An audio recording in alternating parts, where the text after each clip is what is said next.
Depuis 16h30, audition attendue de la présentatrice des émissions Cache Investigation et Envoyé spécial sur France 2. C'est vrai qu'elle donne des leçons sur le métier.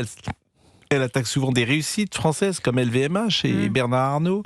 Par contre, quand elle parlait de France Télévisions, ces dernières années, tout allait très bien, rien à signaler. C'était un peu le sens de la chronique de ce matin que j'entendais de Laurent Tessier. Donc je vous propose peut-être d'écouter Élise Lucet et Sonia Mabrouk en mars 2023 dans l'émission Quelle époque. Elle attend un Cache Investigation sur France Télévisions.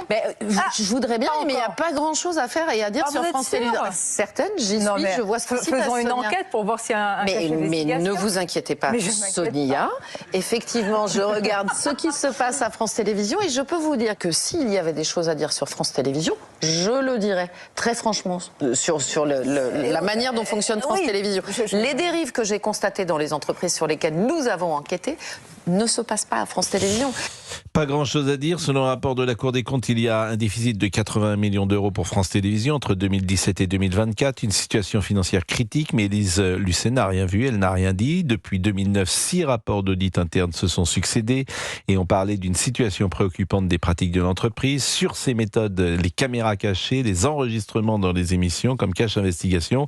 Écoutez ce que Élise Lucet disait. Dans quelles circonstances on a le droit de filmer les gens à leur insu ou de les enregistrer au téléphone à leur insu? Si le sujet est d'intérêt général, que tout ce que je vais obtenir grâce à la caméra cachée ou à mon enregistrement téléphonique peut faire avancer l'enquête et que ça donne véritablement des informations à qui? À vous. Là, j'ai le droit d'utiliser une caméra cachée.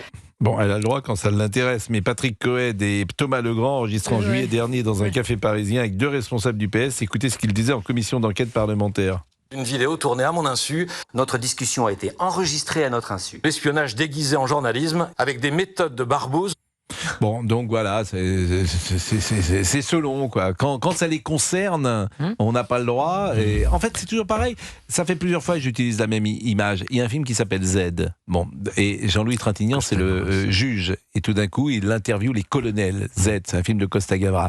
Et ces colonels... grecque. La dictature des colonels en Grèce. Exactement. Et ces colonels ne sont pas habitués à être interrogés. Et ils disent, mais comment c'est possible? D'habitude, c'est nous qui interrogeons les gens. Et bien là, on est dans la même situation. C'est-à-dire qu'Élise Lucet, Patrick Cohen, tous ceux qui d'habitude interrogent, donnent la leçon, pour la première fois de leur vie, ils sont entre guillemets sur la sellette. Alors, que a dit Madame Lucet aujourd'hui? La conversation va tout de suite sur le salaire d'Élise Lucet. Je lis cela, puisqu'on ne peut pas l'entendre. J'ai toujours été plutôt transparente, dit-elle, sur ce sujet. Rappelant qu'elle a 42 ans de métier, elle explique ensuite que sa rémunération correspond à son expérience, son exposition à l'antenne, ses responsabilités en tant que rédactrice en chef de Cache Investigation et Envoyé spécial. Cette rémunération est visée par un contrôleur de l'État qui dépend de Bercy. Mais est-ce qu'elle a donné, Olivier Laurent Tessier, est-ce qu'elle a donné... En 2018, elle avait confirmé dans une interview que sa rémunération approchait des 25 000 euros bruts mensuels. Écoutez, c'est beaucoup d'argent.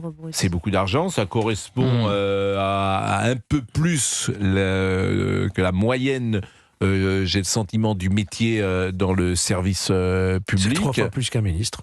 Oui. Ah, c'est seulement un peu plus que la moyenne, 25 000 Un ministre, c'est 9 000 euros par mois. Un président de la République, c'est 15 000. En fait, les salaires dans la profession sont toujours moins importants qu'on ne le pense. Les gens qui nous écoutent pensent qu'on gagne plus mieux notre vie que la réalité. C'est-à-dire qu'ils seraient surpris parfois de connaître le salaire des journalistes. Les journalistes, c'est une population qui est déclassée, comme les professeurs, comme beaucoup de très très gros écarts de professions. C'est vrai qu'il y a des très gros écarts. Les juristes, par exemple, gagnent très mal leur vie. C'est vrai. Et les anchorman la gagnent. C'est vrai aussi. Vous avez parfaitement raison. Quand vous êtes devant une caméra, vous gagnez plus votre vie que quand vous êtes pigiste entre différentes rédactions écrites. Ce que je veux vous dire, c'est que un journaliste dans les années 70-80, c'était un notable. C'était un notable en province, par exemple, un journaliste à Ouest France, un journaliste à Presse Océan. Il gagnait beaucoup plus. C'était un notable. C'est comme les avocats, il y a des disparités. C'était quelqu'un, pourquoi? Parce que les journaux gagnaient de l'argent, aujourd'hui ils n'en gagnent plus. Et aujourd'hui, eh bien, c'est vrai que c'est comme, je fais un parallèle avec les professeurs, les salaires sont plus faibles.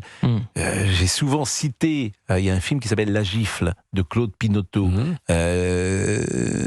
Lino Ventura joue un professeur d'histoire. Bon, il vit dans un appartement bourgeois haussmannien, il est en train d'acheter un appartement sur plan qu'il montre à Isabelle Adjani.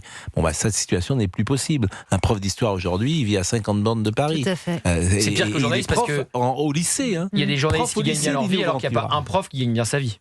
Oui, exactement. Ouais. Vous avez parftement. Et avocat, c'est exactement la même chose. Vous avez plein d'avocats qui sont déclassés, alors que vous avez des avocats qui gagnent des fortunes. Complètement. Donc oui, c'est un peu plus quand même 25 000 euros que la moyenne. Son salaire ne vous choque pas en tout cas? Ça me choque pas. C'est de l'argent public. C'est très élevé. Pour l'argent évidemment. public, c'est très élevé. Bien sûr, c'est plus que le président de l'Assemblée nationale, c'est plus que le président de la République. Mais bien sûr. Mais c'est plus que le procureur général, que la première présidente de la Cour des comptes. Et puis la question, c'est qu'est-ce qu'on fait de cet argent public? Qui on cible dans les reportages d'Élise Lucet? Qui on choisit? C'est-à-dire que c'est toujours pareil. C'est-à-dire que les enquêtes, souvent, c'est les grands patrons, voilà, c'est le capitalisme. Tout ce qui est conformiste, quoi. On voit qu'il est 17h24, je vais vous parler des poireaux.